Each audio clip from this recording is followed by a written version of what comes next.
अंदर बैठी आप लोगन बाहर। बाहर का है? अरे मौसम अच्छा बा, बादल भरल बा आसमान में और गुमड़ गुमड़ पानी बरसी यहाँ।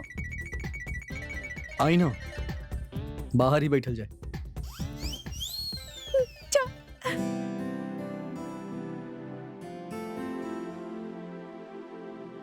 एक मिनट रुकी। हे भगवान, हम भी ना। ये ला तू पहले।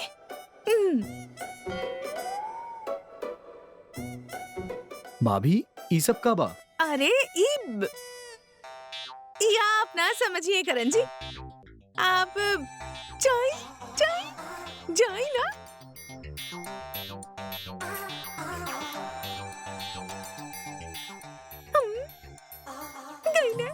अम्मा जी, हमके तो कुछ ठीक नहीं लागत बा। उनको पता चल गया तो बहुत नाराज हो क्यों? अरे उनके बताई के। अच्छा ये बतावा, तू ना चाहत बाड़ू की अनु के शादी हो जाए? अरे काहे ना चाहत बानी अम्मा? और तो के करण पसंद बाड़े की ना? बहुत पसंद। बस तो बाकी सब ना आप हमरा पे छोड़ दे, हम सब संभाल ले भा।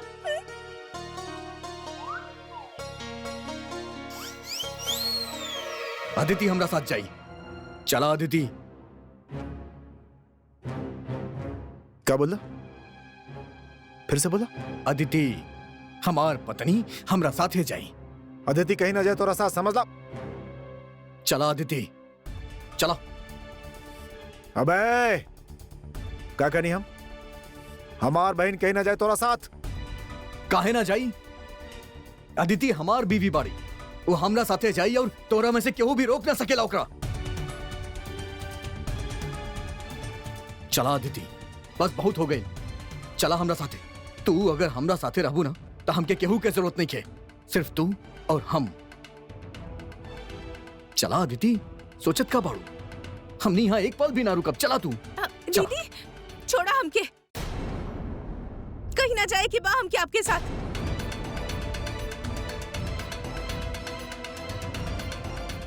हमार परिवार के साथ इतना बड़ा छल कपट कई कि आप सोच भी कैसे सकेले कि आप कहीं हैं और हम चल पड़ा। निकल जाए यहाँ से। भैया के इतना बड़ा धोखा देवे के बाद आप हमार मन से उतर चुकल बाड़े। अदिति ऐसा मत कहा। पति बानी तहारी, जौन कुछ भी हम कहनी ना सब तहरा खातिर।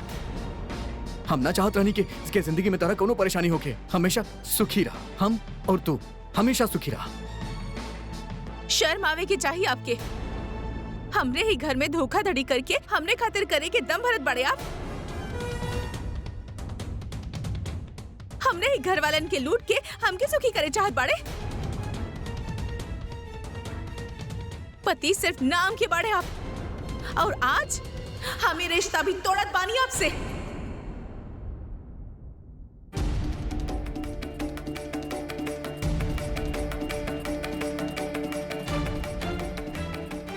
ना अदिति। चल जाए यहाँ से और आइंदा अपन शक्ल मत दिखाई।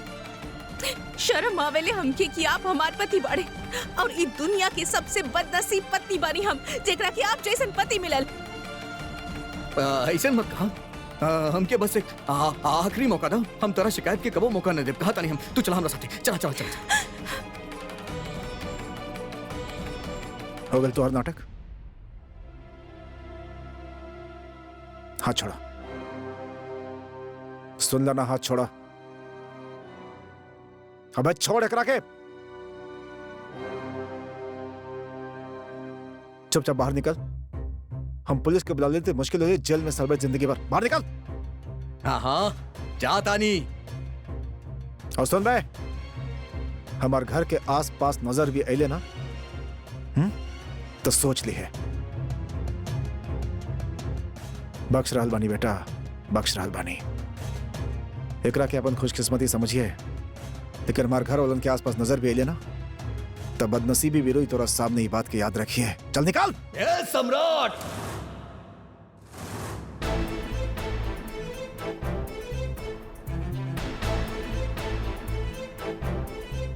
बेटा ज्यादा ओढ़ मत तू समझे लगा अपने आप क्या? हमार सच सबके सामने आ गई तो तू हमरा के लात मार के घर से बाहर निकाल देबे और सब ठीक हो जाई। हाँ तू भी ना बचबे सम्राट, कहे कि तू भी कोनो दूध के धुलल नहीं खे। तू जो सारा पाप कैले भाड़े ना वो हम जाना तानी हम, और ये बात तू भी जाने ले। ये सच जब हम सबके सामने लाए ना तब तोरा के पता चली के खुश नसीब बा और के बदनसीब।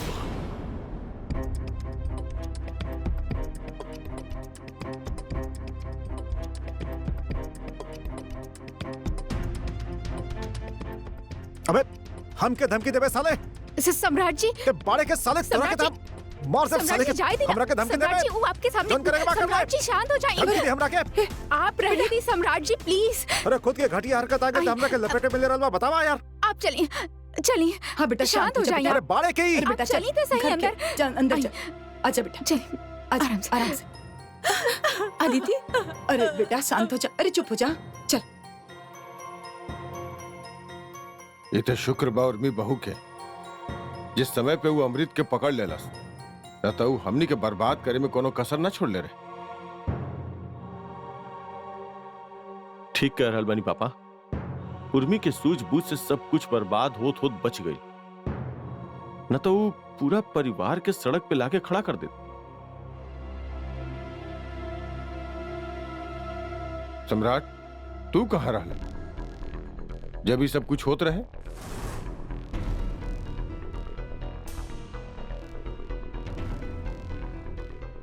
हाँ सम्राट जी, कितना फोन लगाई हम आपके, आप फोन भी ना उठाई नहीं। ना हम वो दरअसल अपन ना डॉक्टर के पास गेल रहनी जी। वो काबिल यहाँ से जब निकलनी पैर के दर्द बढ़ गए ते सीधा वहीं चल गई नहीं। तो आप केहू के बताई नहीं कहा है ना। अरे भाई परेशान हो जाती हैं आप लोग, ना बतनी ऐसे ना बतनी।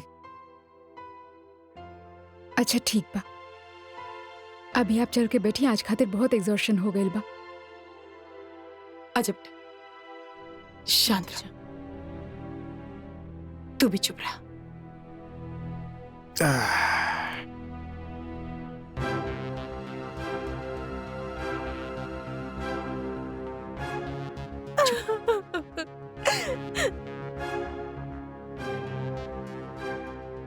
अच्छा तो अभी तक आप अपन परिवार वालन के बताई नहीं ना कि आप केहू और से प्यार करेली? आपके कैसे पता हम ना बताई नहीं?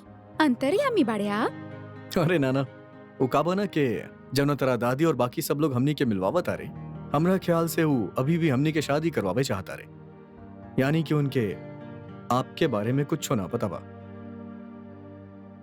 अब देखी ना आज हमरा के बुलावल गई आपके बिना बतैले, एकर मतलब बा कि वो लोग बात आगे बढ़ावे चाहता रहे। खैर अब देखिए आप अपन परिवार वालन के ना सब कुछ साफ साफ बता दी ताकि कोनो गलतफहमी ना रहे, और वो आपके शादी वो बंदा से करावे जैसे आप प्यार करेली।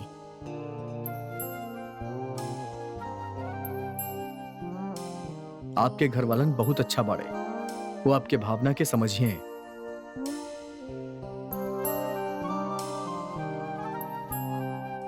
का हो गेल?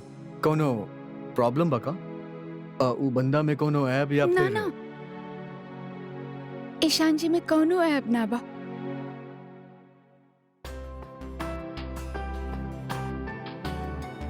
ढूंढे चाहना फिर भी उनकरा में कौनो कमी ना मिली। ही सिंपली द बेस्ट। तो ईशान नाम बा जनाब के? हाँ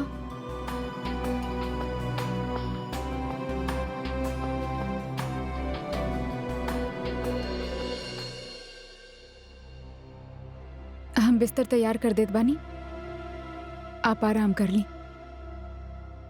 वैसे भी आप आपन ही मनमानी करेने, केहू के सुने ले तो बाना।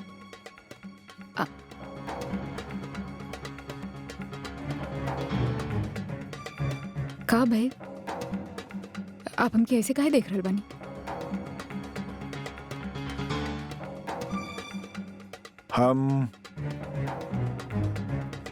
हम ही देख रहल बानी कि हमार बीवी कितना होशियार और कितना समझदार बाड़ी। आपके पता बा आज आप ही साबित कर देनी कि आप एक परफेक्ट वाइफ बानी।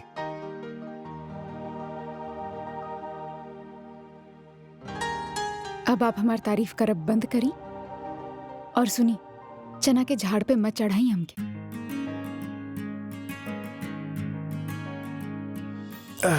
हमके नहाए के बा भाई। ठीक बा, अच्छा बा। आप अच्छा से फ्रेश फील करिए, नहा ली हैं तो ली। अरे हमके थकान हो रहल बा और पेन भी हो रहल बा। आप नहलाई।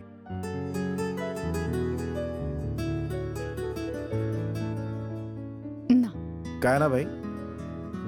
अरे जब बीमार रहनी तब नहलावत रहनी। हाँ, तब के बात अलग रहा। अब भी हुए बा। I am not feeling well. सुबह जब आपके ऑफिस जाके रहा तब तो आप बिल्कुल ठीक फील करत रहनी। अभी you are not feeling well. चुपचाप जाई और नहा के आई। प्लीज यार उर्मी, नहलावा ना आज। आप जाई ना नहा। नहलाई ना, का हर्ज बा? हंस के। अच्छा ठीक, आई। पक्के बात? पक्का बात, आई।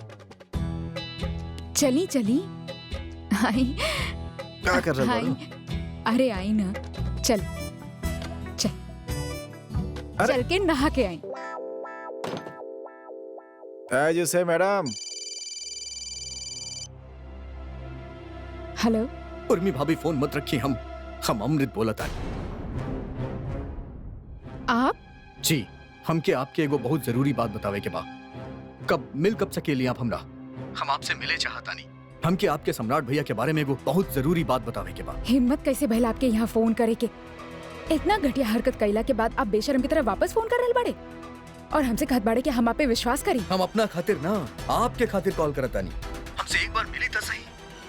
हम कुछ बहुत बहुत जरूरी बात बतावे चाहता नहीं। देखी, फालतू के बात करल बंद करी और दोबारा यहाँ पे फोन करे के कोशिश मत करिए, समझनी? भाभी आप समझत नहीं की।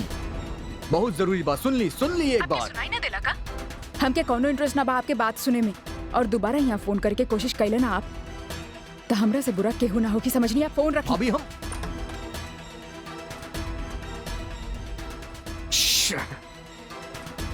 केकर फोन रहे? रॉन्ग नंबर रहे। केकर रहे रॉन्ग नंबर? हमके कैसे पता हो कि केकर रॉन्ग नंबर रहे? आप चिंता मत करी और आराम करें। दूध लेके आ बतानी आपकी खातिर। हाँ हाँ।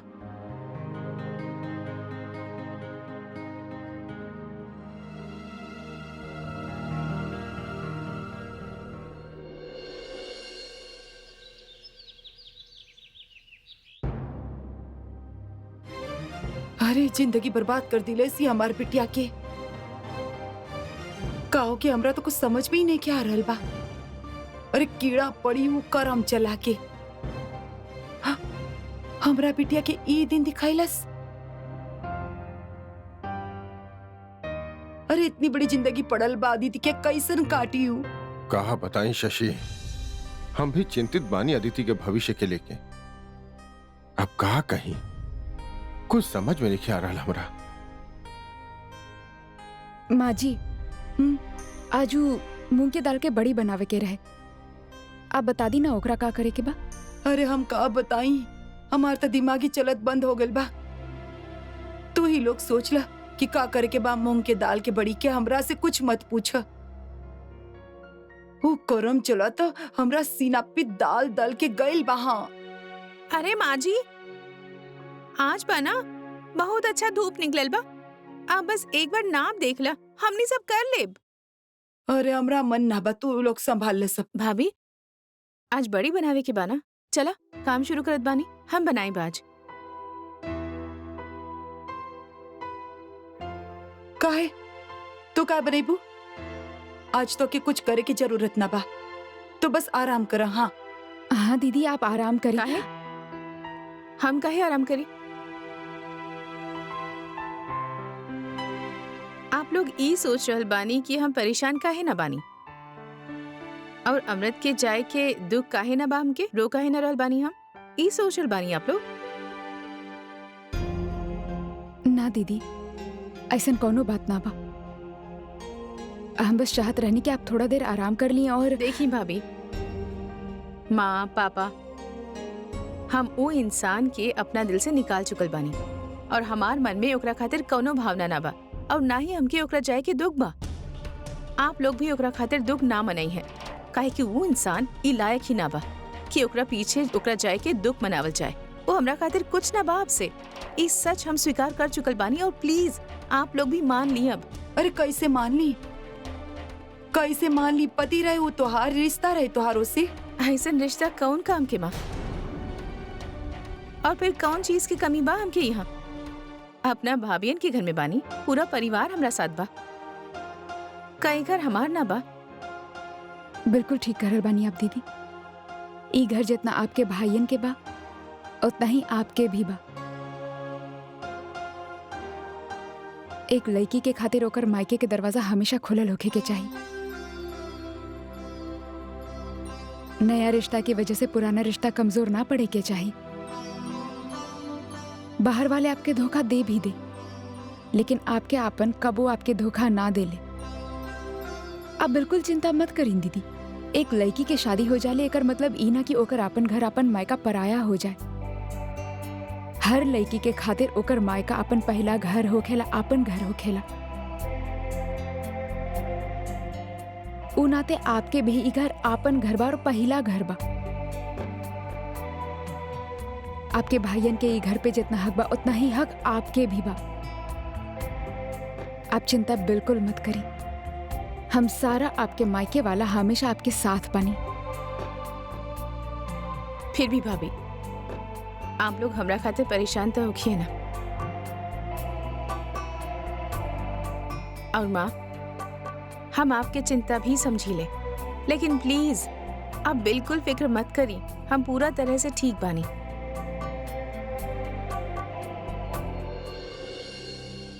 बेटा, माँ बाप बानी तो हार फिक्र तो होखी ना। ये तो शुक्र बा कि हमके उर्मी जैसन बहू मिलल बिया, जे हर परिस्थिति में सब कुछ बखूबी संभाल लेवेले। ठीक करल बनी पापा।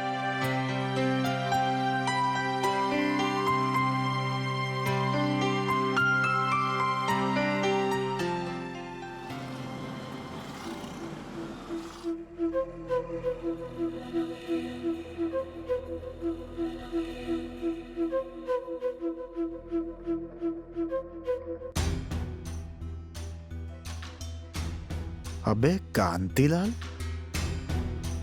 ई फिरंगियन के साथ क्या कर रहा भाई? नया मालवा। अच्छा बेटा, चलो फिर तो देखे के पड़ी।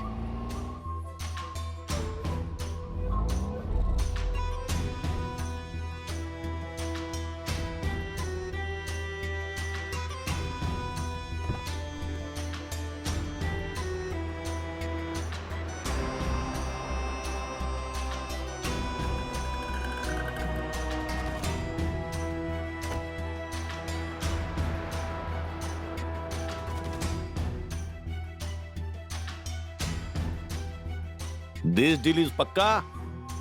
Confirm? Confirm? Rest I will see in Delhi. I will talk you there. Okay?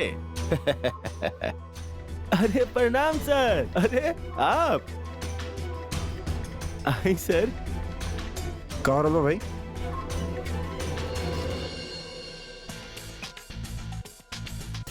क्या भाई क्रांति लाल चाहता डका हमरा झांसी में? के बनी आप? ई तो हमनी के गेस्ट बाड़ी, ट्रायल खातिर बुलौले बानी। हाय, सही बा बेटा। वैसे तो फोन पर फोन करत रहेला, आज जब काम के मालिक तो फोने नहीं के। अरे ना ना सर, अरे कैसन बात करता नहीं, हम तो सबसे पहले आप ही के खबर करी ले जब भी कुछ नया आवेला। और वैसे भी सब कुछ तो आप ही के बा, आप हुकुम तो करी सर। कहे क्या बा भाई, हैं? वो तो पता ही बा। अच्छा और नया खातिर हम हमेशा तैयार रहेला, जाने ला तू। करावा फिर अपन गेस्ट के गेस्ट अपीयरेंस करावा हमारे लाइफ में। अरे क्या है ना सर, आप जे चाहे चुन ली, बोली केकरा के भेजी रात में।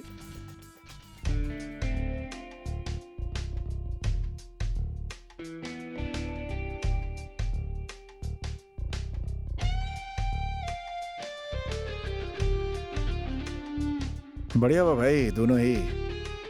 एक काम करा, दोनों के भेजदा रात में। सर आप तक कसम से कमाल बानी। तो फिर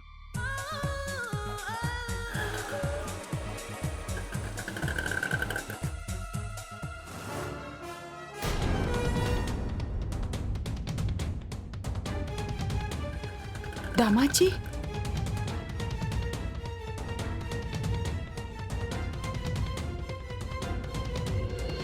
रुको रुको रुको रुको रुको रुको।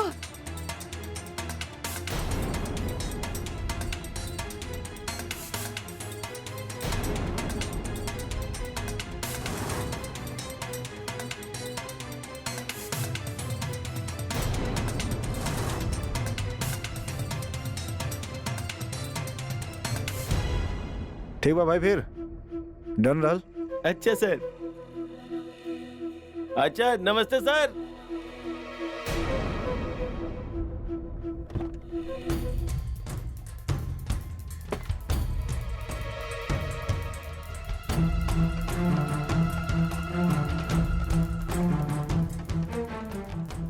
चलो भैया।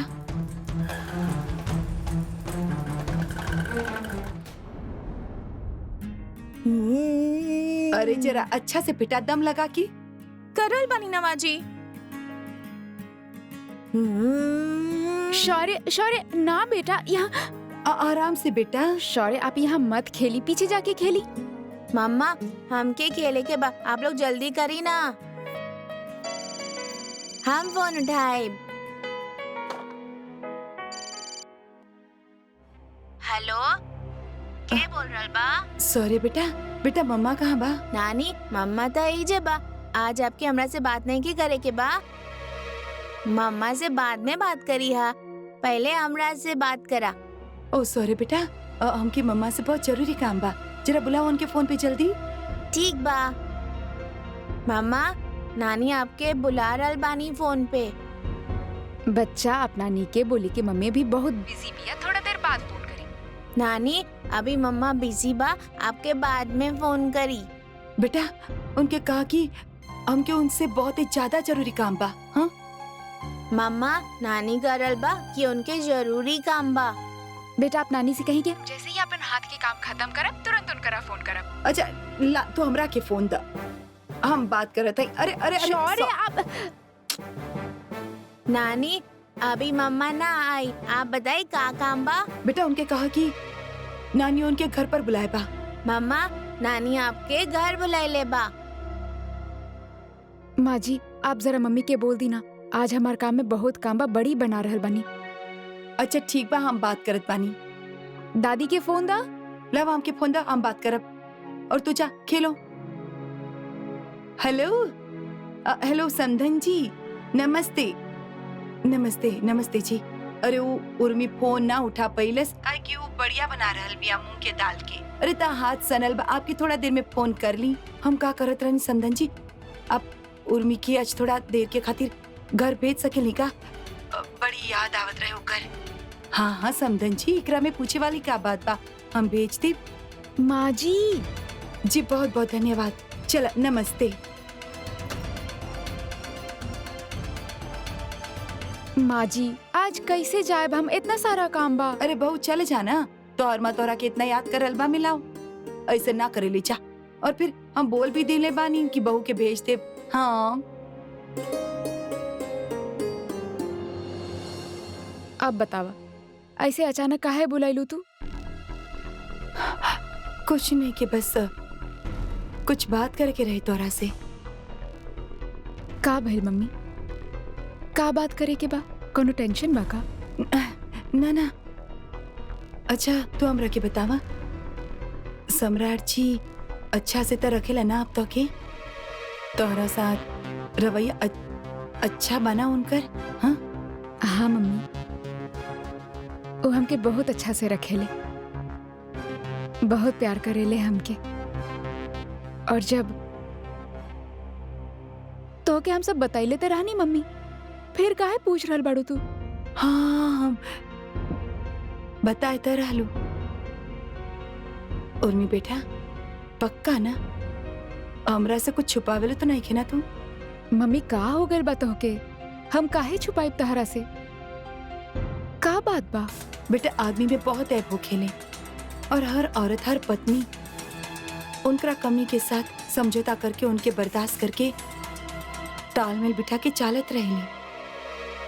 तू भी ये कहले बा, लेकिन कुछ कमी कुछ ऐब बर्दाश्त ना करे की चाहिए, वरना जिंदगी नरक बन जाले, जीवन बड़ से बदतर हो जाले। मम्मी शांति से समझावा हमके, भैर का बा? तू केकरा बारे में बात कर रहल बाड़ू? कैसन ऐप, कौन सा कमी? तू केकरा बारे में बात कर रहल बाड़ू मम्मी? उर्मी बेटा एक आदमी के चरित्र ही सबसे अहम हो खेला। बेटा सम्राट जी के साथ ऐसन कोनो समस्या तो कोनो लड़की वैकी के चक्कर? कैसन बात कर रहल बाड़ू मम्मी तू? और तू ऐसा सोच भी कैसे सकेलू?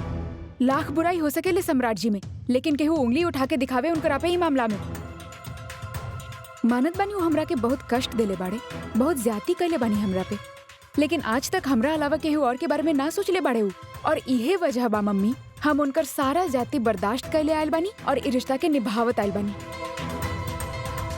तहरा से बेहतर के जानेला मम्मी कि अगर ऐसा कुछ होखा तो हम बर्दाश्त करती? तहार बेटी सब कुछ बर्दाश्त कर सकेले, लेकिन ई ना, एक टुकड़ा रोटी के भी ना मिले तब भी हम सम्राट जी के साथ रह सकेले, लेकिन टुकड़ा में अगर सम्राट जी मिले तो हमके बर्दाश्त नहीं खे।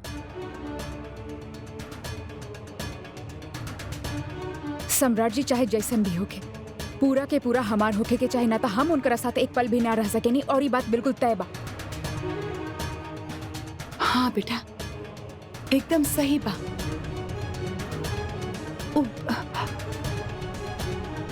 दरअसल मार्केट से लौटत समय हम सम्राट जी के कुछ विदेशी लड़कियन के साथ देख ली। केकरा साथ देख लू? विदेशी लड़कियन के साथ। एक खातिर हमके मन में शंका हो गई।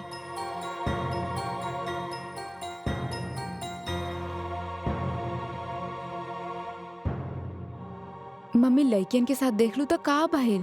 बेटा हम लड़कियन के सम्राट जी से गले मिलत देख ली, हमके अजीब सा लगल। ऐसे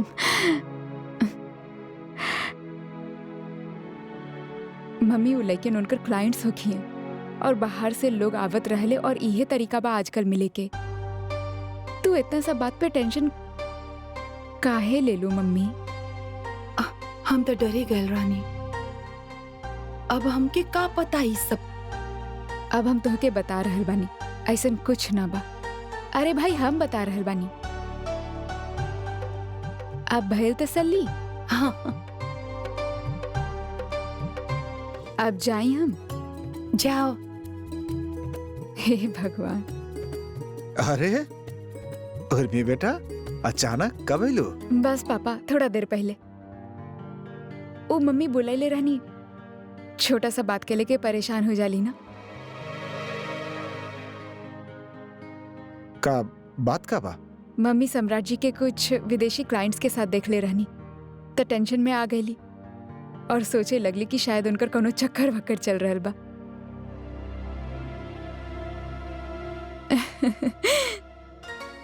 सुना मम्मी, फिर कभी आई तब फुर्सत से बैठब तहरा साथ। हाँ बेटा बाय। चलत बानी पापा, बाय। हाँ बेटा बाय।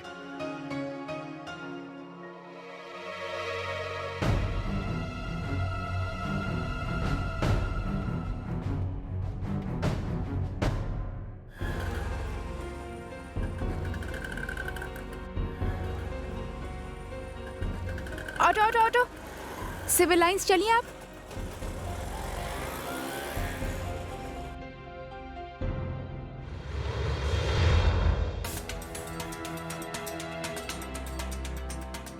का करल बानी आप? ई का तरीका बा? अरे भाभी जी, आपसे इतना कहनी पर आप मिले ही नहीं खियावत हमके ही आवे के पड़ल। वैसे गुस्ताखी माफ। बोले रहनी ना आपसे हम, कोनो बात नहीं के सुने के बा हमके। भाभी जी, एक मिनट बात तो सुनी ना। जौन कुछ हम आपसे कहे जाता नहीं ना, वो आपके भलाई के ही खातिर बा। बहुत जरूरी बा कि आप सम्राट भैया के असलियत के जानी। एक मिनट, आपके हमार भलाई के बारे में सोचे के कोनो जरूरत नहीं कि हम खुद सोच ले। और आप जिस घटिया आदमी के सम्राट जी मौका दे ले रहनी, हमसे कोनो उम्मीद मत रखिए आप। भाभी जी देखिए, हम जाना था नहीं हम घटिया बन, बहुत घटिया बन, पर आपके पति हमरा से ज्यादा घटिया और कैरेक्टर लेस बाड़े। एक बात याद रखिया उर्मी भाभी, सांप अपन केचुल बदल देना, ओकर फितरत ना बदलेला, वो और भी खतरनाक हो जाएगा। अपन जुबान के लगाम दिया आप। हम जौन कुछ भी बानी ना उर्मी भाभी, हम अपन पत्नी के झूठ बोल के बेवकूफ बना के लड़की बाजी ना करेली। आपके पति घटिया काम भी करेले और बहुत शौक से करेले। हम जाना था नहीं, आप हमार बात की यकीन ना करब, काहे करब आप? कोनो बात ना, आप जाई होटल ब्लू पेरिडॉट में और पता करी। आपके पति परमेश्वर के नाम पे वहाँ एक रूम हमेशा बुक रहेला और ऐजे रंगरली मनावे ले। आपके आंख में धूल झोंक के ऐजे उनकर माधवा जहां अपन शिकार लेके जाए ले। जाई आप देखी, चाहे वो ई वक्त आपके वहां ना मिले, पर उनकर शिकार के बदबू आपके वहां जरूर मिले।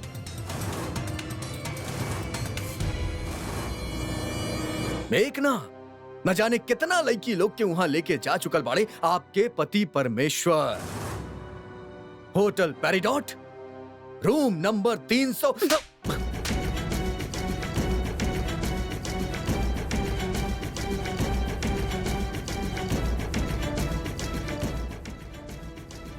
हमार पति के बारे में इतना घटिया बात करे के हिम्मत कैसे भइल आपके? आप जे चाहत रहले उ भइल नहीं कर मतलब ई नहीं के कि ऐसन छिछोरा बात करके आप हमके परेशान करी। आपके कोनो भी बात के कोनो असर हमरा पे ना हो कि अमृत जी, सम्राट जी हमार पति बाड़े और उनकरा पे हमार अटूट विश्वास बा। और एक बात कान खोल के सुन ली आप, दोबारा अगर हमरा सामने आवे की कोशिश कैला या ऐसन घटिया बात करे के कोशिश कैला ना, तो सीधा जेल पहुंचा दे, समझ ले आप।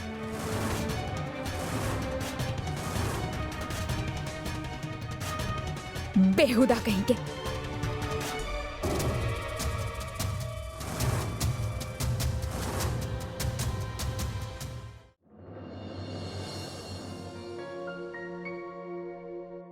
अरे आई आई, कैसन रहा भाई आपके ट्रिप टू मायके? अच्छा रहे। तो सब मिलकर बैठ गए हैं, खूब बातचीत भइलो की, पार्लियामेंट जमा भइलो की वहां पे।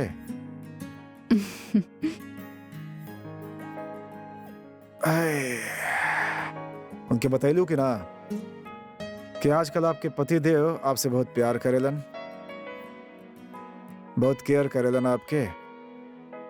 हाँ, सब बताइनी।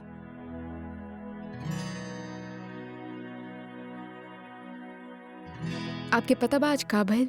का भइल? अमृत जी मिलल रहे हमके बाहर।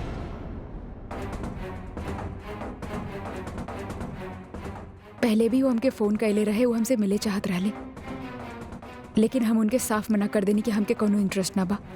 शायद फिर भी मिले चाहत होखी, ये खातिर फॉलो करत मम्मी के वहां पे पहुंच गईले। मम्मी के वहां से हम निकलत ही रहनी यहाँ आवे खातिर कि अचानक हमरे सामने आ गईले, शुरू कर देले आपन बकवास।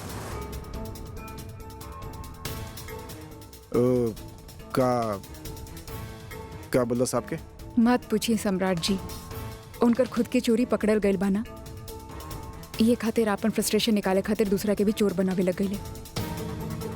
इतना घटिया और बेहुदा बात करत रहले कि हम आपके का बताएं। आज हमके इतना गुस्सा आयल ना, माफ करिए, हमनी के घर के दामाद बड़े हो,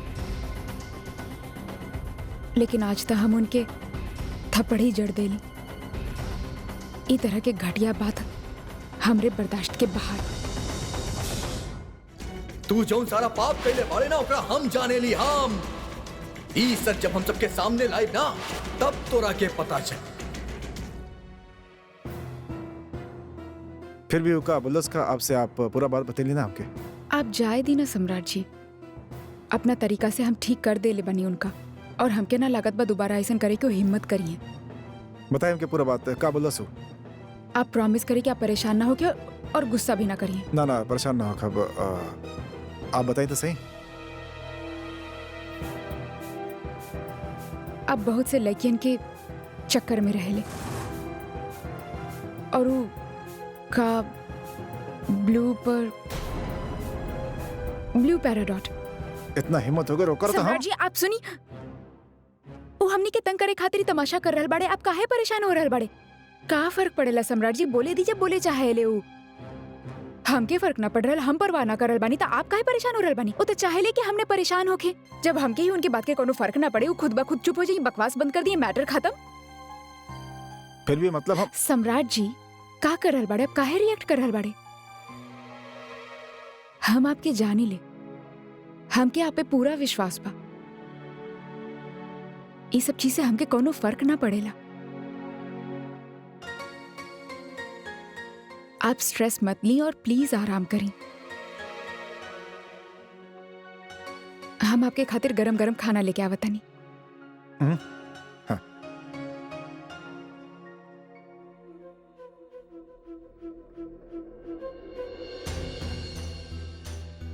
उस साला अमृत के बच्चा हमसे पंगा ले, हमसे। साला आस्तीन के साथ छोड़ा ना होकर के हम।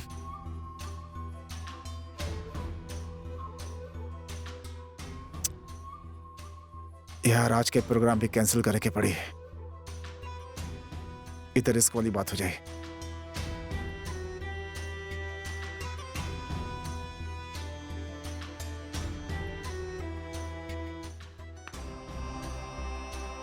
हाँ सर, कांतिलाल के प्रणाम आपके। अरे सुनो, आज के प्रोग्राम कैंसिल है, पॉसिबल नहीं है। कहा है सर? अरे बोला था नहीं, क्योंकि मत करा, जितना करल बनी उतना करा, ठीक बा? ठीक बा सर। अमृत तू तक कहला साला अमृत। जौन जहर लेके तू घूमा ताड़ा ना हमरा के डसे खातिर, वही जहर के तोरा भीतर बुझाए भी बात के गारंटी बा।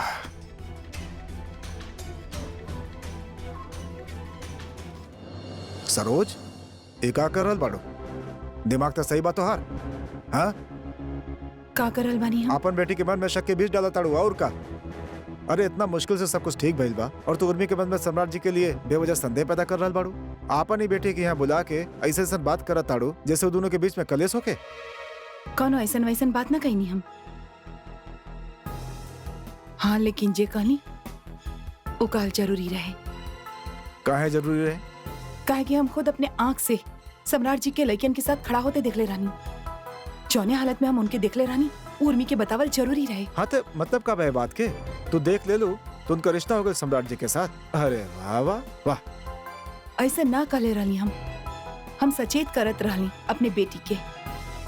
काहे कि हम ना चाहली कि जे कष्ट हम जिंदगी में भोगले बानी हमार बेटी भी भोगे। औरत ही औरत के दर्द अच्छी तरह से समझ सकेली, और एक माँ अपनी बेटी के दर्द और अच्छे से। एक उल जुल बात करत आड़ो तू। एकदम सही करल बानी हम। अच्छी तरह से समझेली का होखेला जब पति कोनो दूसर औरत की खातिर अपनी ही पत्नी के धोखा देके। बेकार बात मत करा, और ये बात बात पर आपन उदाहरण मत देहल करा तू। दूध के जलल त छाछ में फूक फूक के पिएला, समझ ले हम। और अपने अनुभव से जे हम देख ले बानी, सीख ले बानी, झेल ले बानी, वो अपनी बेटी के तो बताए भी ना। काहे कि आप तो हमारी जिंदगी नरक बना दिले रहले, लेकिन उर्मी ऐसा कुछ देखी ये हम सपना में भी बर्दाश्त ना कर पाई। कड़ा मुर्दा मत उखाड़ा सरोज, और ये कह के बार बार तो हमरा के ताना मत देहल करा। अरसा बीत चुकल बाओ बात के अरसा। कुछ घाव महीना साल तक ना, जिंदगी भर तक ना भरेले, लेकिन आप ये बात समझिएगा। काहे कि भुगतले आप ना, भुगतले हम बानी। हमरा रहते दूसरी औरत के साथ रिश्ता आप बने ले रहे, हम ना, और ई बात हम मरते दम तक अपने मन से ना निकाल सकेली। जौन रहे तौन रहे, बीत चुकल बा सरोज। लेकिन अब तो हम सिर्फ तोहरा साथ बानी ना, तोहरा साथ अपन रिश्ता तोड़ते ना देनी हम। अब का चाहता तू बतावा?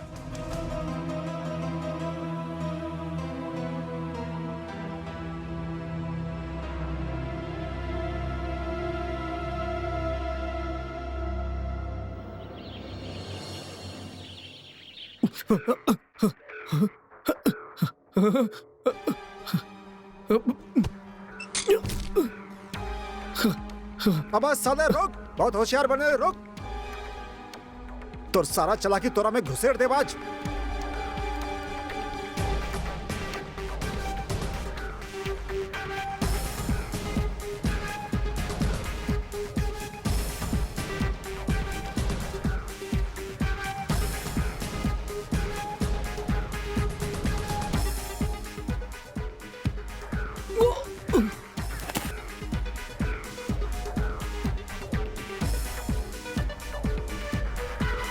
साला कुत्ता, तोरा में इतना हिम्मत आ गइल बा हमार बेबी के हमरा खिलाफ भड़काई बे। साले हमरा के धोखा देके तोरा के चैन नहीं जे हमार जिंदगी में आग लगावे आइल बड़े। साले तोर दाल न गलत हमरा के लपेटे में लेताड़े। साले गीदड़, का समझे ले तू अपना आप क्या? हाँ, हम तोरा के प्यार से भैया भैया कहत रहनी, पर तारा हजम ना भइल ना। अब तू भुगत बे, और तू इतना भुगत बे ना कि अब याद रखबे तू कि हमार नाम भी अमृत बा। अबे धमकी देबे तू? सम्राट सिंह राठौर के धमकी देबे तू? अबे साले ते बाड़े के बे अपन औकात मत भूलते। कुत्तन के कंट्रोल कर हमरा के अच्छा तरह से आवेला। हाँ। हमरा पे हाथ उठे ले तू, हमरा पे हाथ उठे ले तू।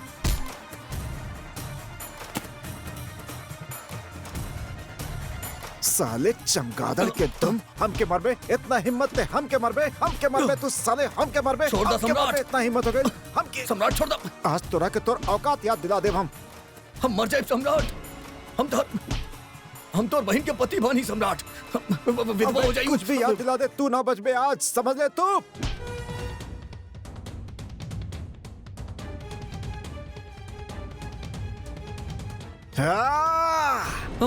माफ कर दो हमरा के, माफ कर दो सम्राट, माफ कर दो हमरा के, माफ कर दो, माफ कर दो।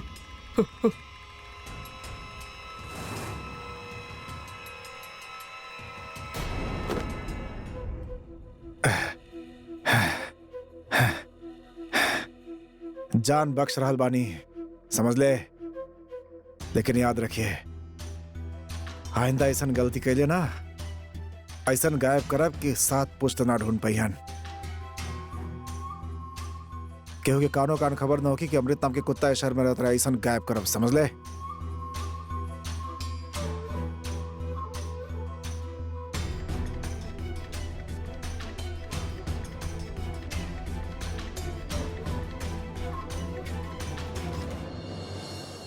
अनु बेटा, एक बात बतावा, वो दिन जब करण आयल रहे घर, तब ओकरा से तू का बात कैलू? दोबारा पलट के आयल ही ना बेचारा। ये क्या हम के अभी शादी ना करे के बा? जब भी करब अपन पसंद से ही करब। देखा था कितना बदतमीज बाई। इ तरीका बा बात करे की महारानी के। समझावा ना सरोज तू एकरा के। दिन ब दिन एकर जबान कड़वी हो जा रहल बा। इ मोड़ी बा, इ बात की समझा तू एकरा के। अनु ऐसन बात ना करेले। हम जे भी करल बानी तोरा भलाई खातिर तो करल मम्मी, बानी। दादी, आपके ना हमारे बारे में फिक्र करके कौनो जरूरत ना बा। अपना शादी खातिर हम लड़का खुद ही ढूंढ ले। आपके टेंशन लेवे के जरूरत ना बा, और हमार किस्मत दूसर ना, हम खुद तय करब। का कहरल बाड़ू तू लव मैरिज करबू का? हाँ, कर भी सकेनी। और ओकरा में प्रॉब्लम ही का बा? जब शादी के बाद अपन पति के प्यार ही करे होखेला, तो शादी के पहले भी तो हो सकेला ना। तो ओकरा में का प्रॉब्लम बा? एटलीस्ट हम जानत तो होखब कि हम केकरा से शादी कर रहल बानी। हाय राम, ई का कहरल बाड़ू तू? दिमाग फिर गल बाई कर। ओहो, जे भी बात कर रहल बड़े आप लोग, जरा आराम से बैठ के बोली ना। इतना हिल हिल के बात काहे करल बड़ा? चुप रहा आशा तू। हम लोग कुर्सी पे बैठ के बात कर रहल बानी, केहू ना हिल रहल बा। अब दादी देखिए, झूठ मत बोली, हिल रहल बाड़ी ना आप।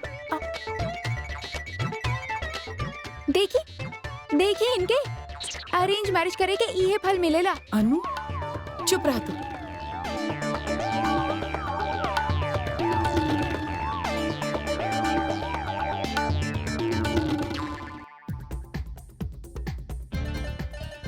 ई रुकी, अरे ई देखी घूम रहल बाड़ी ना आप। देखी देखी, ठीक से बैठी ना। अरे का कर रहल बाड़ी, हट यहाँ से।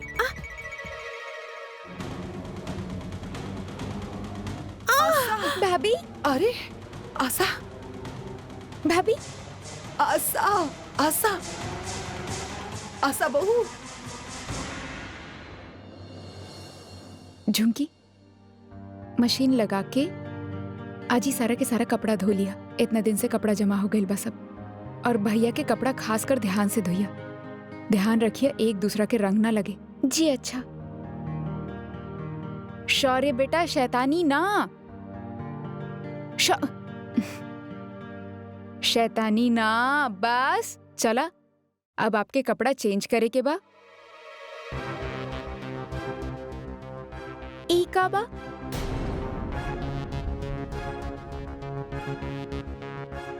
पता ना का बाई, भैया के काम की चीज होखी। भाभी के दे आवत बानी। हमके ई ना पहने के बा मम्मा, नए वाले पहने के बा। बिल्कुल भी ना, हम आपके नया वाला ना पहनाई। आप घर पे पहन के ओकरा गंदा कर दे। ना चलो। हमके ई वाला ना पहने के बा, हमके नया वाला पहने के बा। कितना शैतान हो गए बड़े आप। बोर्डिंग स्कूल में डाल दे बा आपके। हाँ हाँ डाल दा, हमके कोनो प्रॉब्लम ना बा। भाभी, ई देखा का बा, भैया के पैंट से निकलल बा। का बाई? पता ना, कार्ड लग रहल बा। कार्ड भैया के पैंट से निकलल बा। जी अच्छा, पता ना का बा, देखत बानी। अरे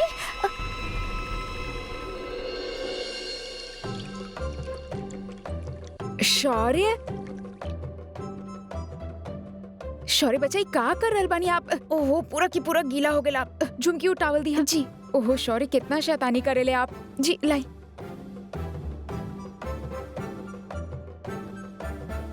हे भगवान, उजे भैया के पैंट से मिलल बा, उ ड्रॉर में रख दी। सम्राट जी के ही कौनो सामान हो के हम बाद में देख ले। ठीक बा।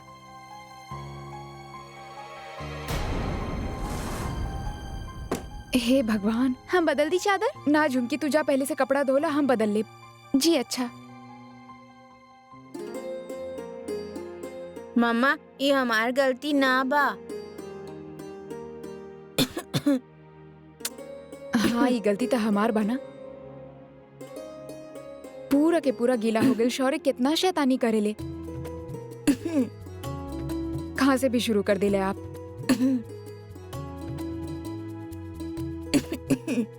शैतानी बंद ना होगी आपके। अब कपड़ा पहने में कौनो नखरा ना होके के चाहिए। बिल्कुल चुप।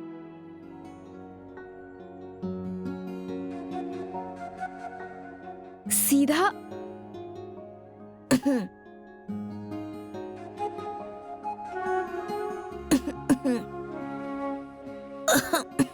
बस बस बच्चा, बस हो गई।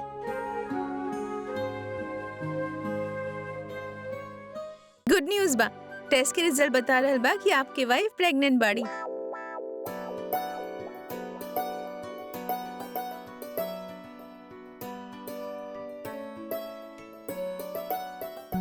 ऐसे कैसे हो सकेला? ऐसन ही बा, तू माँ बने वाला बाड़ू। ना ना ना, ऐसन तो हो ही ना सकत ना। अरे पगली, काहे ना हो सकत? अरे दादी, हम क्यों पेट से होके वाली उल्टी भइल कहाँ अभी तक? ई जे डॉक्टर बाड़ी ना, इनके कुछ अता पता ना बा। हाँ बस आला लगा के ऐसे घूम रहल बाड़ी। आप कहाँ से लेके आइले इनके? हाँ भाभी ई का कह रहल बानी आप? Doctor sorry. इट्स ओके। अरे पगली, ये जरूरी ना बा कि पेट से हो तो उल्टी होखे, कभी कभी ना भी हो खेले। हाँ अब दादी आप देख ली, आप अपने ही बात से मुकर रहल बाड़ी। हाँ आप ही हमके कहले रहली कि जब तक हमके पेट वाली उल्टी ना होगी तब तक आप विश्वास ना करी है कि हम पेट से बानी। हे भगवान, ये सब अंदाजा लगावे के तरीका बा। हम श्योर बता रहल बानी कि आप माँ बने वाला बानी।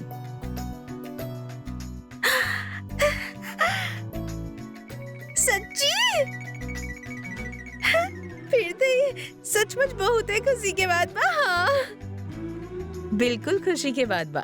आप सबके भी बधाई हो। Thank you doctor. तो बहुत अच्छा। 1-2 दिन के बाद रेगुलर चेकअप खातिर आप हॉस्पिटल लेके आई हैं। जी डॉक्टर। अच्छा हम चलत बानी। हाँ हाँ हमरे पगली के केहू के नजर ना लग जाए। नमस्ते। इधर आवा। बहुत बहुत बधाई होके। तू तो दादी बन गईलू और आप परदादी हो गई अम्मा। आशा बेटा, जियत रहा, खुश रहा। आजा बेटा। बधाई होखे। अरे गौरव, बधाई होके बेटा। आपके भी दादी। बहुत बहुत बधाई होके बेटा। आपके भी। भैया कंग्रेचुलेशंस। अब पापा बनने वाला बड़ा ना।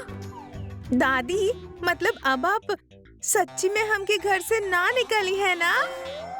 अब सब ठीक हो गई ना? दादी के परपोता भी मिल जाए तो आपके भी हमार बगैर ना रहे के पड़ी। दादी हमके साथ में रह गई है ना। पागल।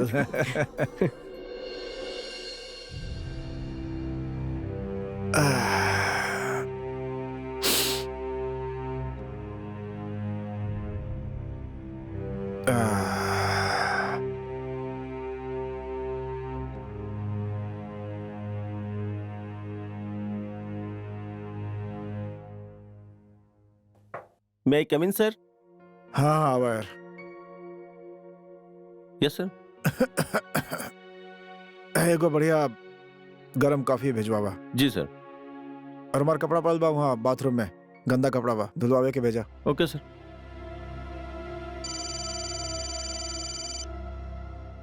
के बा यार? सर के कांतिलाल के प्रणाम। बोला। वो फिरंगी माल कल वापस जा रहल बिया। आप तो कल मना कर देले रहनी। आज भेज दी सर। यार जा रहल बाड़ी तो जा रहल बाड़ी, का करी हम बतावा यार। और फोन कैसे करता? मत करा फोन हमके, कोनो काम नहीं खेतो के। वे तो कर रहल बानी सर। ये तो काम बा हमनी के।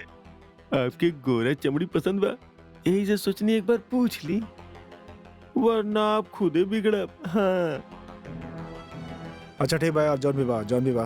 ओके, ना भी कुछ ना चाहिए हमके। जैसन आपके मर्जी। प्रणाम। ओके। पछताई बाप, लेकिन आपके मर्जी भी इम्पोर्टेंट बा।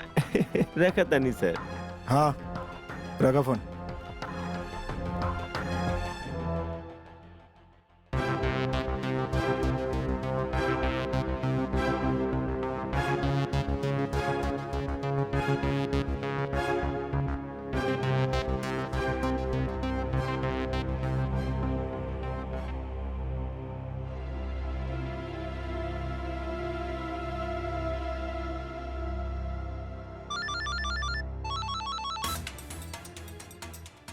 हाँ सर बोली।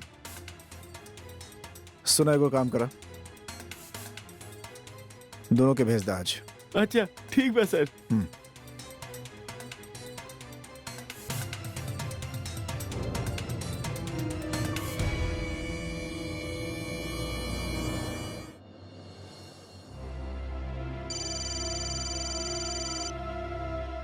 हेलो अदिति, अमृत बोला तानी। अदिति बहुत हालत खराब बा हमार। आपके हिम्मत कैसे भइली यहाँ फोन करे के? हम आपके फोन ना उठा रहल बानी तो दूसरे नंबर से फोन करिए। हाँ अरे ऐसे बेरहम मत बना अदिति। एक बार अपन पति के हाल तब पूछा। मिले तो आजा, अस्पताल में बानी हम। बहुत मारल सम्राट हमरा के, इतना बुरी तरह से मरले बाके डॉक्टर के समझ में नहीं की आवत कि हमार इलाज कैसे करे। ये फालतू के तमाशा बंद करिए आप, समझ ला। और ये इमोशनल ब्लैकमेल ना आपके अब ना चली। हमार प्यार और दर्द के तू इमोशनल ब्लैकमेलिंग कहा तारू अदिति। ठीक बा, तारा यकीन नहीं होत ना, तू यहाँ ई डॉक्टर से बात कर ला, वो बताइए तोहरा के हमार हाल। ई ला डॉक्टर। हमके आपसे कौनो बात ना करे के बा। और अगर भैया आपके मल्ले बाड़े ना तब बिल्कुल सही कहले बाड़े। यही लायक बनी आप। अब भोगती हमरा से कुछ कहे की जरूरत ना बा। सम्राट जी मरले? और अगर दोबारा यहाँ फोन कैला ना तो सीधा भैया के बोलब। आपन इलाज करावे के लायक भी ना रहा।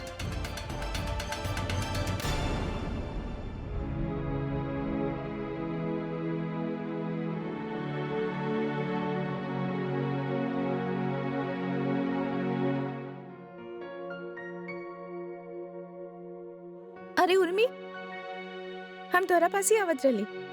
वो चाय रखत रही ना पिए खातिर, तू पियबू का?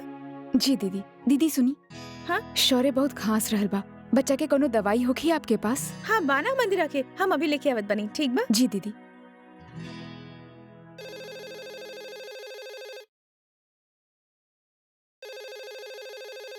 हेलो।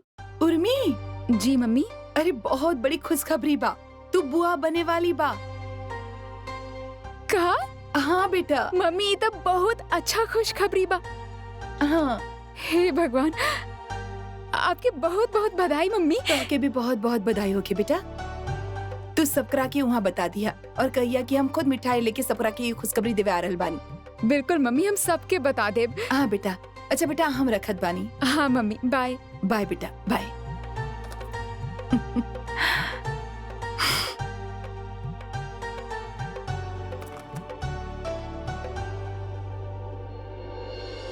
अब तक खुश बानी ना माँ जी? अरे हमरा खुशी के तो ठिकाना ही ना बा। सरोज, अपना समधन के मुंह मीठा करावा ना। जी अम्मा, हम अभी नाश्ता के इंतजाम करे ही जात रहली, अभी आवत बानी है। आप बैठी ना। तू हूँ आशा के साथ बात कर, हम अभी आ रहल बानी। हाँ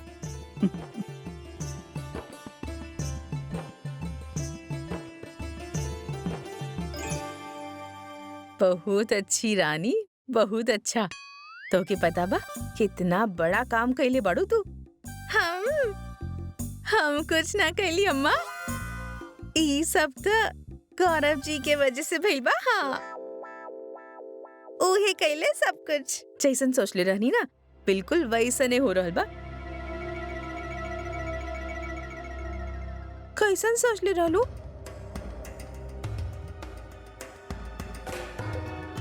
का कर रहल बा? तो के पता बा कि तोहार पेट में का बा? पेट में अम्मा तू भी ना, हमार पेट में बच्चा बा। और का बच्चा ना ई घर के वारिस बा, वारिस जेकरा बिना ना सब बेकार रहे। अब दामाद जी के पहला बीवी तो तरसा देले बा सब करे बच्चा खातिर। अब तू ही ई घर के वंश आगे बढ़ा रहल बिया। यही खातिर तोहार दिन तब बदले वाला बा। रानी होखबू, रानी तू ई घर के। अब जे चाही ऊ मिली। अच्छा पर अम्मा, हम जे मांगिले हमके वैसे भी मिल ही जाला। हाँ अरे कौनो कमी ना बा हमके ई घर में। अरे तू चिंता मत करा। अरे पगली, ऐसे ना चली, थोड़ा बड़ा सपना देखा। अगर बड़ा सपना ना देखबू तो जरूरत कैसे बनी? तोहार शादी ऐसन आदमी से ई खातिर ना कैले रहली जेकर बीवी ओकरा के छोड़ के चल गेल रहे। ई खातिर कैले रही कि तोहार साथ साथ हमार दिन भी बदल जाए। अब तोहरा से ई घर के वंश चली तो हम भी भूखो मरब। जेकर बीवी भाग गई होके ओकरा के केहू पूछेला का? लेकिन हम पूछली। समाज में गौरव और उनका घर वाले सर उठा के खड़ा बाड़े, वो भी बिल्कुल फोकट में। अम्मा, गौरव जी के बारे में ना कुछ मत बोली है तू। हाँ गौरव जी तो हम शादी वैसे भी कर लेती। हाँ, बहुत ही भला इंसान बाड़े हो, बहुत प्यार करेले हमरा से और घर में हमरा से सब बहुत प्यार करेले। हे भगवान, कैसन बेवकूफ और नकारा लड़की पैदा कैले बानी हम। अब लागत बा हमके ही कुछ करे के पड़ी, वरना वैसे ही जिए के पड़ी जैसे अभी तक हम जियत आइल बानी। तू का करबू अम्मा ई उम्र में? बच्चा तो हमरा होके वाला बाना। हाँ, तोहार जिंदगी तब ऐसे ही बीती अम्मा। हाँ।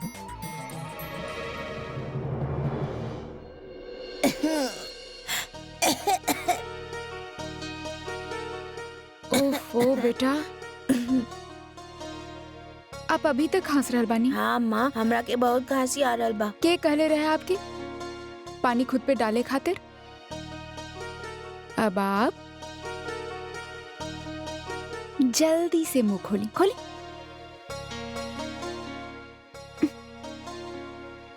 सॉरी।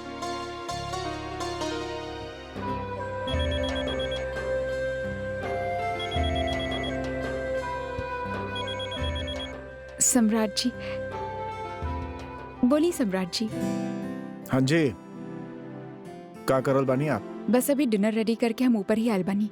आप बताइए कितना देर में आ रहल बानी आप? हाँ, मुझे बताए खातिर फोन कर ले रही भाई कि हमरा के आवे में लेट हो जाए। ठीक बा, बहुत काम बा ऑफिस में। आप लोग खाना खा ला, आराम करा, रिलैक्स करा। ठीक बा, हम ही मंगा देब खाना। जी अच्छा।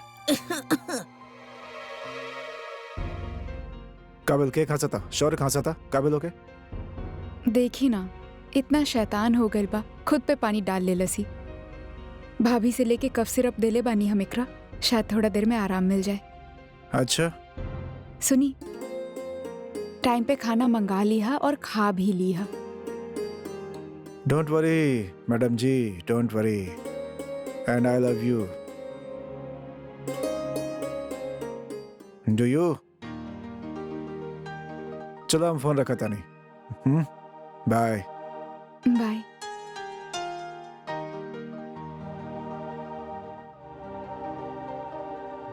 मम्मा मम्मा, हमके नींद आ रहल बा, हमके सोए के बा। ओले, हमार छोटू बेटा की नीनी आ रहल बा। आज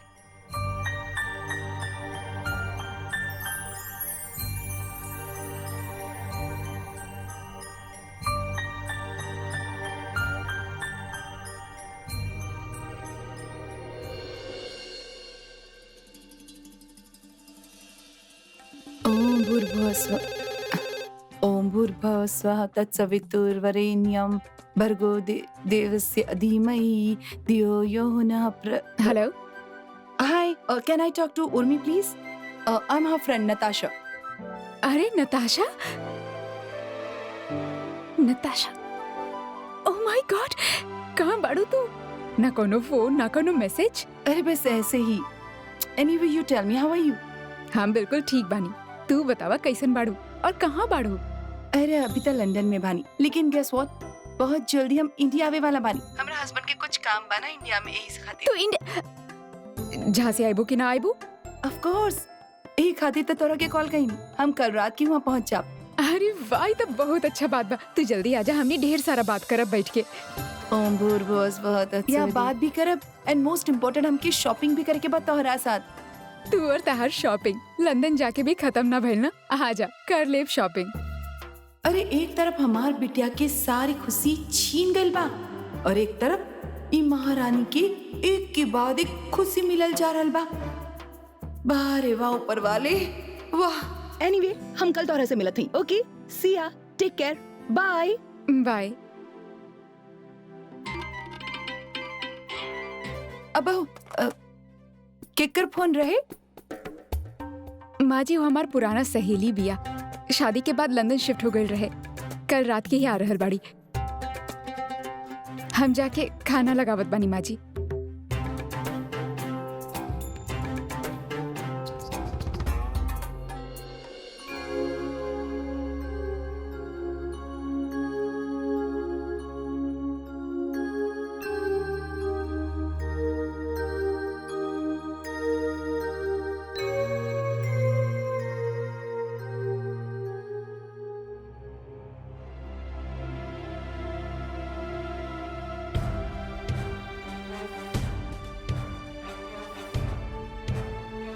एक तो बहुत तेज बुखार बा।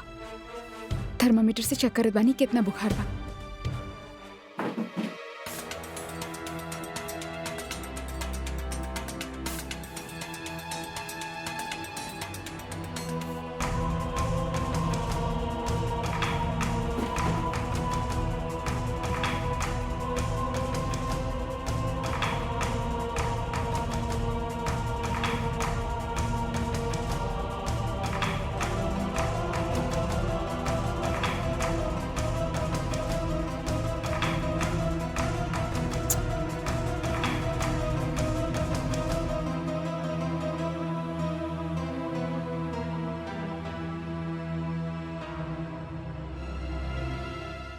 एक 102 बुखार। हे भगवान, अब हम क्या करें? एक तो तुरंत डॉक्टर के पास ले जाए के पड़ी। सम्राट जी भी ना बढ़े और बाकी सब भी सो गए बड़े। सम्राट जी के फोन लगावत बनी, शायद अभी तक मीटिंग से फ्री हो गए लोग। ये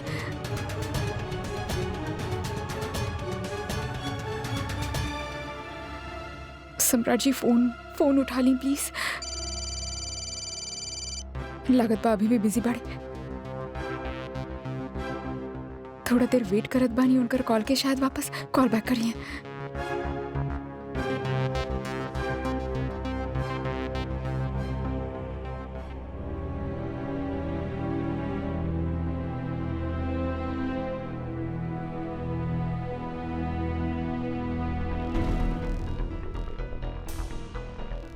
अभी तक फोन ना आया सम्राट जी के। हम ऑफिस में फोन करके देख लेते बानी।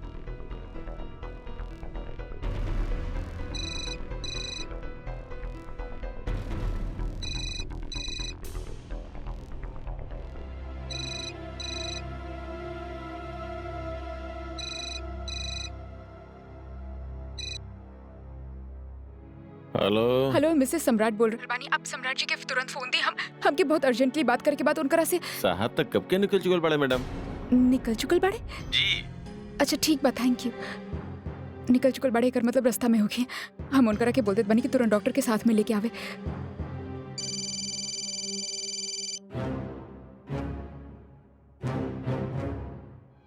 हेलो सम्राट जी, शौर्य की तबीयत बहुत खराब हो गई। आप तुरंत आत वक्त डॉक्टर के लेके आइए। अरे उर्मी, इतना घबरा वाला बात ना बे हमें। इट्स ओके। सम्राट जी, ओकरा बुखार आप काम करी, पापा या दिवाकर भैया के केहू के उठाई, वो देख लिया। ना सब सो रहल बड़े सब। और हम कल नहीं ऑफिस में रहा, आज मीटिंग में हमार वहीं अटकल बानी बस। ऑफिस आवत आवत देर हो जाई। ठीक बा, ध्यान दिया। साहब तक कब के निकल चुकल बड़े मैडम?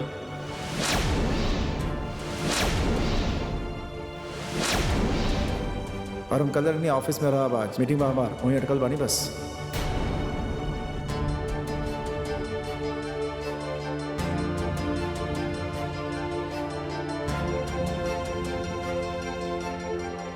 जी। और दूसर? Thank you doctor. Kanchan, Vikram से देखा हमने के पास कुछ बा का? वो मंदिर खातिर मंगवाल रही ना पिछले बार डॉक्टर से। चेक करत बानी। भैया, डॉक्टर का कहले तुरंत अभी लेके जाके होगी का? घबरा मत उर्मी, डॉक्टर कहले हैं कि अभी आवे की जरूरत नहीं है, बस ये दवाई दे दा, सब ठीक हो जाए। और चाह तक कल लेके चल जाइए डॉक्टर के पास। ये सब बा हमरा पास, हम अभी लेके आवत बानी। हाँ अच्छा। उर्मी बहू, घबराए की जरूरत नहीं है। हो सकेला जुकाम से बुखार हो गलो के बेटा। अरे सम्राट के ना बता रहलू का?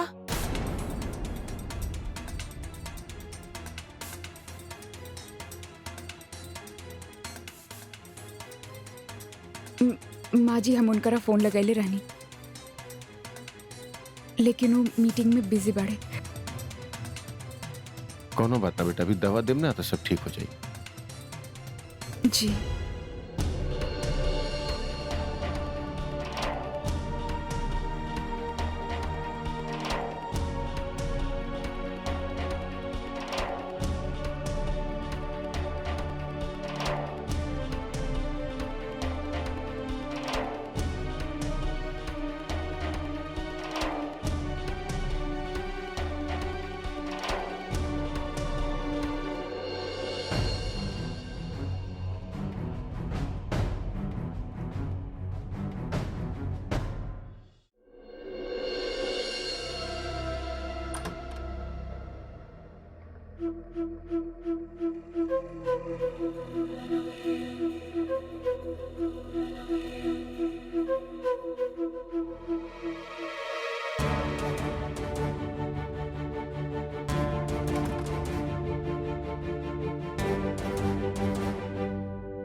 अरे दादी, मोजा बनावे तो हमके सीखे के बा। और ई तो बड़ा उलझन वाला काम बा। ई ना होगी हमरा से। मोजा बनावे के खातिर तो गोला बनावे के ही पड़ी ना।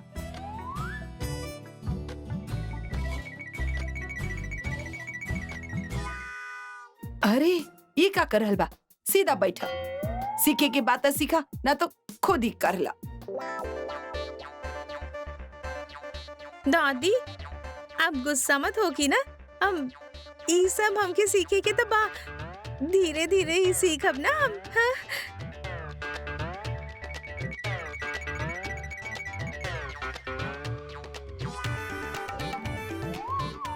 हाय दादी, हमार कान में ना बहुत जोर के खुजली हो रहा बा।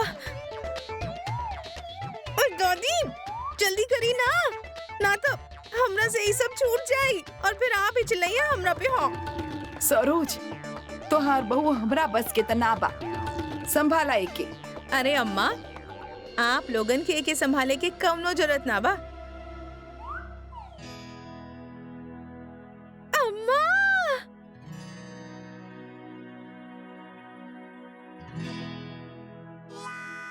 हम जानत बानी ये बहुत परेशान करेले। अब एके ना आप लोगन के संभाले के कौनो जरूरत ना बा। जब तक बच्चा नहीं खे हो जात ना, तब तक ना हम यहीं रह के एकर पूरा ध्यान रखब। और ये बेवकूफ ना कुछ भी ऊंच नीच कर देलस तो जरा सा भी गड़बड़ कर देलस ना तो लेने के देने पड़ जाए। अब बाना समधन जी। अरे अम्मा, कुछ भी ना कहा तू। हम बेवकूफ बानी कहा? चुप। लेकिन समधन जी, अब घर में सब लोग आ सके पूरा पूरा ख्याल रखेले। अरे हाँ हाँ बिल्कुल।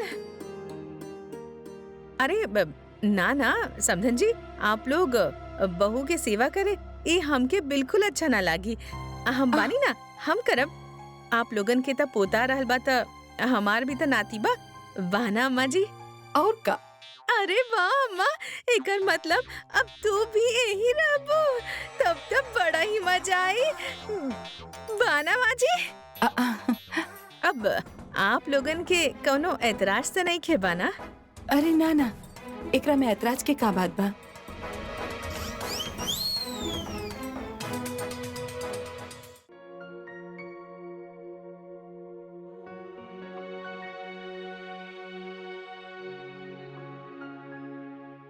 थैंक गॉड बुखार ना बढ़ल।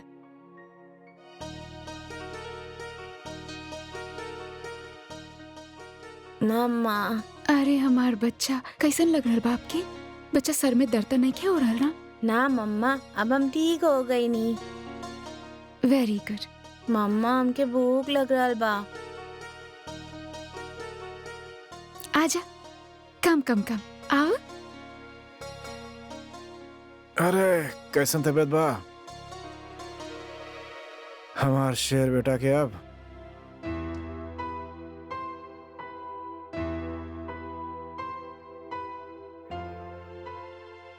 ठीक बा। हम कल रहनी ना आपसे कुछ ना हो कि एकरा के हमार शेर बेटा बा, बहादुर बेटा के बा। आप बेकार में परेशान होत रहलो, कर देलस ना अपन बुखार के ढिशम ढिशम। चला आजा पापा के मॉर्निंग के से आजा, शाबाश।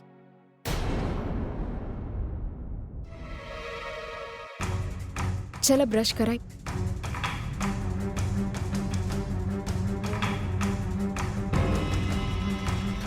अब एकरा के का हो गए?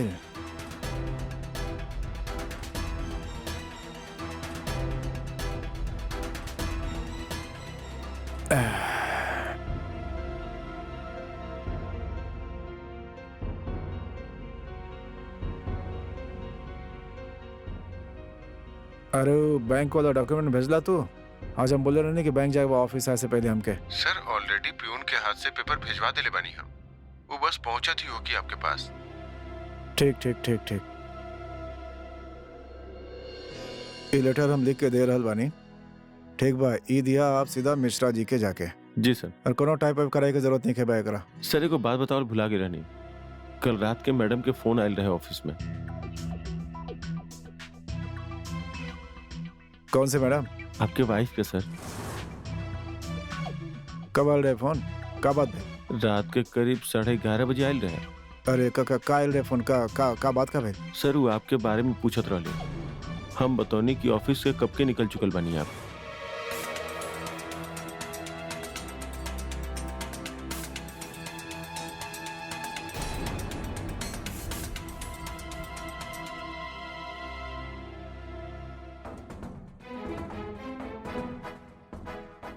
एक दिमाग खराब हो गया बतवार, हाँ? का अफीम खेले रहला 24 घंटा? यार ऑफिस में रह के भी होश में ना रहला, का चक्कर का भाई यार? कहाँ रहला? दिन रात होश में ना रहला तू?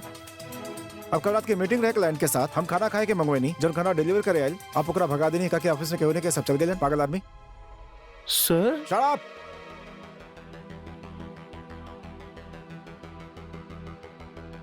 अरे गलती बड़ा जा रहा बा तोहरा, बताओ तो नहीं। एक गलती और कला तो टाटा बाय बाय कर दे तोहार।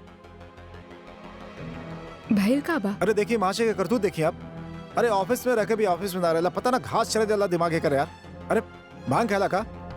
कल हमारी मीटिंग चलत रहे क्लाइंट के साथ, बतेले रहनी आपके तो खाना मंगोली खाए के भूख लगल रहे, तो जौन खाना डिलीवर करे आली भाई साहब का कहले ओके भगा देना। ई कह के कि ऑफिस से क्यों नहीं के सब चल गए। अरे मारो बस को बंदर के फौज इकट्ठा कर ली बानी हम। अब का भेल फिर ओकर नतीजा का भेल? लेके जाए पड़ा हमके क्लाइंट के स्टेशन पे, घटिया खाना खिलाए पड़ा। और अभी हमरा के बता रहा बा कि आपके फोन आयल रहे। और का कहनी आप इनसे, हाँ? कि हम चल गए नहीं, ऑफिस में नहीं की, हमारी मीटिंग चलत रहे अंदर। मारे को कान के नीचे बस। सॉरी सर। का सॉरी? सॉरी सॉरी सही से काम करा, ये पकड़ाई और सॉरी ना सुना मैं दोबारा, समझला? का समझला? दोबारा ऐसा गलती ना होगी सर। Get out.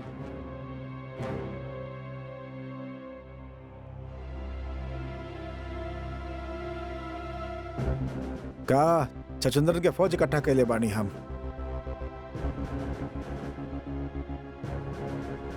और उर्मी आप भी हमरा के ना बताओनी कि आप कल फोन के लिए नहीं ऑफिस में।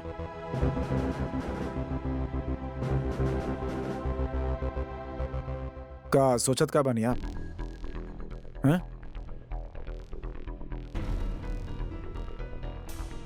एक मिनट। कहीं आपके कल रात से ऐसा तो ना लग रहा बना कि हम आपसे झूठ कले रहनी, समथिंग लाइक दैट? हाँ जी। ओह माय गॉड यार, नहीं उर्मी ना यार। तभी हम सोचिए आज सवेरे से आप ऐसे नाराज क्या दिखाई देता नहीं हमके। अरे हमके अंदाजा तक नहीं कि कल रात के का भेल रहे और आपके दिमाग में का चल रहा बा। दिस इज नॉट राइट। अगर आपके ऐसा लगल तो हमसे पूछे के चाहते रहे, बाकी ना बस इतने भरोसा बा आपके अपन पति पर। ऐसा बात नहीं के हम... ये तो बात होगी ना उर्मी, बस ये बात बाप।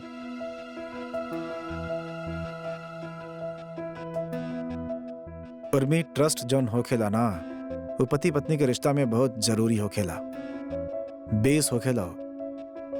वो हिल गल ना तब पूरा रिश्ता बस गड़बड़ा जाला। अगर आपके ऐसा कुछ लगा था हमरा से आके पूछिए, सम्राट जी हमके ऐसा लगा था, हम आपके सब कुछ सच बताए। अब हमारे यहाँ दिमाग खराब हो गई बा सवेरे से सोच सोच के आखिर गलती हम ऐसे का गलती कर देनी जो उर्मी ऐसे नाराज बड़ी हमसे। और आपकी नाराजगी हमसे ना देखल जाला, आप जाने नहीं ये बात के।